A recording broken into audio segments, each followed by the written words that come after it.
அரிமாக்களுக்கும் பல இக்கட்டான சூழ்நிலையும் நடுவில் அமைந்திருக்கும் நடுவர், அதாவது பார்த்தீங்கன்னா சுற்றியும் மகளிர் வந்து அவர் வந்து தீர்ப்பை கரெக்டாக கொடுக்கணும்னு பாதுகாப்பாக உட்கார வச்சிருக்காங்க. ஆனால் தீர்ப்பு எங்களுக்கு கிடைக்கிறது சந்தேகம் தான். இருந்தாலும் நான் நீ தானே பக்கத்தில் உட்காருங்க, நீ தானே அவங்க இல்லை நடுவர்களே, மேலே ஏறும்போது லேடிஸ் அதிகமாக இருக்கிறதுனால எப்படியும் நம்ம துவக்கத்துக்கு கொடுத்து ஓரமாக உட்காந்துக்கலான்னு தான் நம்ம ஓரமாக போயிட்டோம். ஏன்னா அவங்களுக்கு முன்னுரிமை கொடுக்கணும்ல, அப்படிங்கிற காரணம் தான். இப்போ எனக்கு கொடுக்கப்பட்ட சேவை திட்டம் தர்மம் தலை காக்கும், தக்க சமயத்தில் உயிர் காக்கும், கூட இருந்தே கூலி பெரித்தாலும், கூட இருந்தே கூலி பெரித்தாலும் கொடுத்தது தான் காத்திருக்கும்னு சொல்லியிருக்கிறாங்க. இது எல்லாத்துக்கும் பொருந்தும். அதனால இப்ப நாம பார்த்துட்டீங்கன்னா எதுக்கு சங்கம் அதிகமாக ஆரம்பிச்சிருக்கிறோம்? மக்களுக்கு சேவை செய்யறதுக்காக தான் ஆரம்பிச்சிருக்கிறோம். இப்ப பார்த்துக்கிட்டீங்கன்னா ரத்த தான முகாம், இது எத்தனை உயிர்களை காப்பாற்றுறதுன்னு தெரியுமா? எங்கேயுமே தேடுறது இல்லைங்க. அரிமான்னா அங்க உடனே ரத்த தான முகாம்னு எப்படி இருப்பாங்கன்ட்டு உடனே நம்ம கிட்ட தான் தேடி வராங்க அரிமான.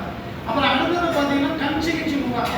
பல ஏழைகளுக்கு கண் சிகிச்சை முகாம் கலந்துக்கிட்டு அவங்களுக்கு கண்மொழி கொடுக்கும்போது அந்த முகாம் முடிஞ்சு அவங்க ஆப்ரேஷன் செய்து முடித்து வந்த உடனே நம்மளை வந்து மகராசனா இருப்பேன்னு சொல்றாங்க. அப்ப நாம வந்து எவ்வளவு பாவம் நம்ம அறியாம பண்ணியிருந்தாலும் அந்த இடத்துல அதெல்லாம் அடிபட்டு போயிடும். இந்த வகையில பார்த்தீங்கன்னா நம்ம சேவை செய்யதான் இந்த சங்கமும் நம்ம ஆரம்பிச்சிருக்கிறோம்னு நான் உங்களிடம் தெரிவித்து கொள்கிறேன். அது மட்டும் இல்லாத நம்ம எல்சிஎஃப் நிதியெல்லாம் கொடுக்கறது பார்த்தீங்கன்னா எங்கேயோ கண்ணுக்கு தெரியாம ஒரு பல நிகழ்வுகள் நடக்குது, அழிவுகள்லாம் நடக்குது. அங்கேயும் நம்ம கொடுக்குற அந்த சேவை திட்ட பணம் தான் அவங்களுக்குலாம் மக்களுக்கெல்லாம் உதவுது. அதிகமானவங்க சேவைன்னு மக்கள் மத்தியில் நல்ல பேர் எடுத்துருக்கு. இதெல்லாம் தாண்டி விட்டுருங்க. இங்கே இருக்கிற சேலம் மாவட்டத்தில் பார்த்தீங்கன்னா பாலப்பாடி அரிமா சங்கம், இவங்க உணவு கொடுக்குற திட்டம் மாபெரும் திட்டம். இந்த திட்டத்தில் பேர் எடுத்து இன்னைக்கு மாவட்டத்தில் சிறந்த சங்கமாக வருதுன்னா பாலப்பாடி அரிமா சங்கம் சேவைகளை தான். அவங்க சேவையில பேர் எடுத்ததுனால தான் இன்னைக்கு மாபெரும் சங்கமாக வளம் வந்துட்டு இருக்கிறாங்க. இன்னைக்கு 100 பேர் 200 பேர் எப்படி வேணுமாலும் வச்சிருக்கலாம், பணம் எவ்வளோ வேணுமாலும் வச்சுக்கலாம். நாங்கள் சின்ன சங்கம் தாங்க. எங்கள் சங்கம் இன்னைக்கு வளர்றதுக்கு காரணம் சேவை திட்டம்.